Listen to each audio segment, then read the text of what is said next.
Trump's plans are not grounded in conservative principles. It would cost hundreds of billions of dollars. It's not realistic. It won't be implemented. And we need border security to be able to deal with getting this country back on track.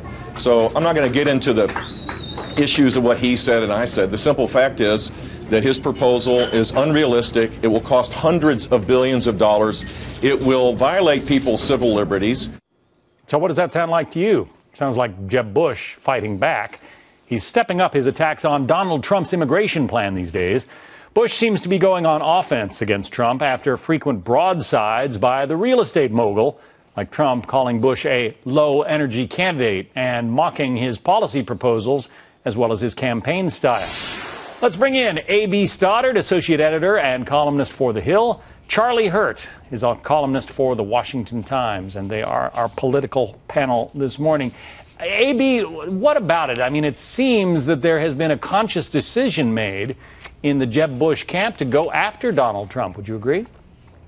Oh, yeah. It's been reported that he's under pressure from donors and supporters who find him with the best national operation, the most money, and well-positioned as sort of the grown-up in the room. But what does that do when Trump still leads every poll in all the primary states and we're getting into the months closer up to the actual casting of ballots? It's time they tell him to fight back and to be a serious contender. I think that all of the sort of childish insults that Donald Trump has thrown at Jeb Bush and the other candidates are kind of a joke. But when he says Jeb Bush is low energy and it must be hard for him to get things done, that's very potent, and that's really a killer insult, because Jeb Bush is low energy. He said he wanted to run a joyful campaign. He doesn't look like he's having a good time when he's out on the stump. He needs to step it up. I think he risks fighting with Donald Trump.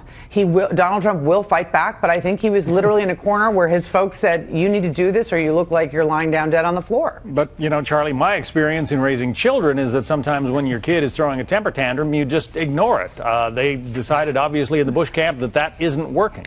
Yeah, and I think that they very much were hoping that they could sort of ride out August and get into September by just ignoring him, ignoring Trump, and that Trump would eventually go away. The problem is he has not. He's gone nowhere but up in the polls, and you know, the public, I think, very, very much tired of the regular politics and the politicians and the Bushes and the Clintons and everybody.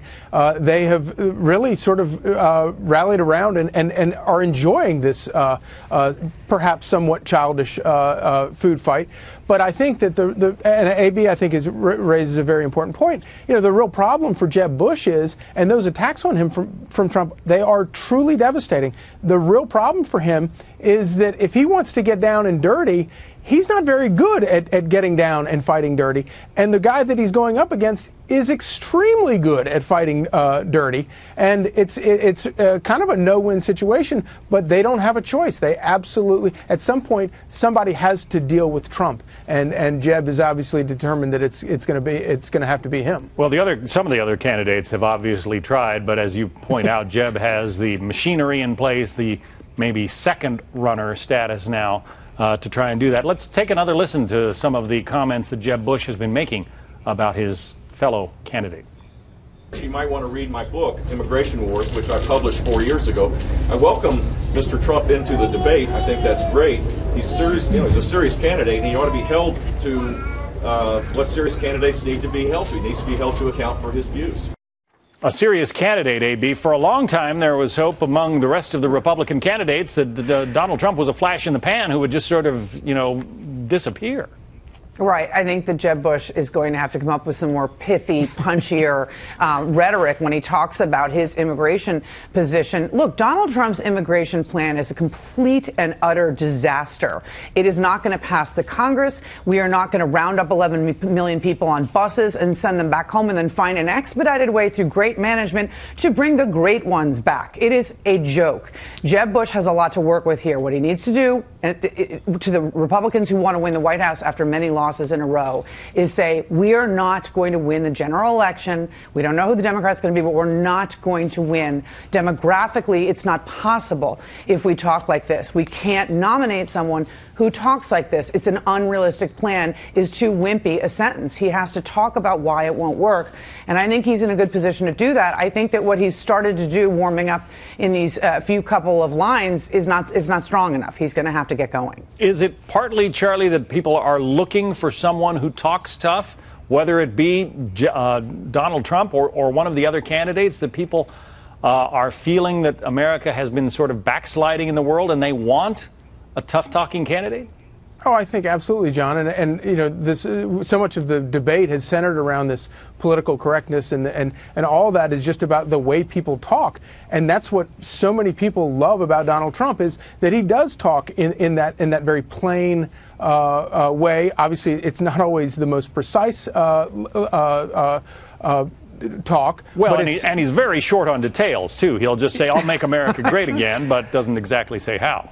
Yeah, but you know, much like the whole claim about hope and change that President Obama ran on very successfully, it allows people to kind of fill that void with whatever they. Yeah, well, I'd like to make America great again, and you're thinking about all the things you'd like to see happen that would make America great again. And you're right. If he doesn't provide any specifics, then you just sort of put in there whatever you want, and it's obviously working very well. And I think it's also been a very positive. You know, a lot of people are obviously wringing their hands. Republicans are pulling their hair out about all of this. But I would argue that it's actually been a very positive thing that it's gotten us talking about a lot of important issues that I don't think we really would have been talking about had it not been for Donald Trump and his unusual way of sort of stirring the pot. And clearly Donald Trump is not pulling his hair out.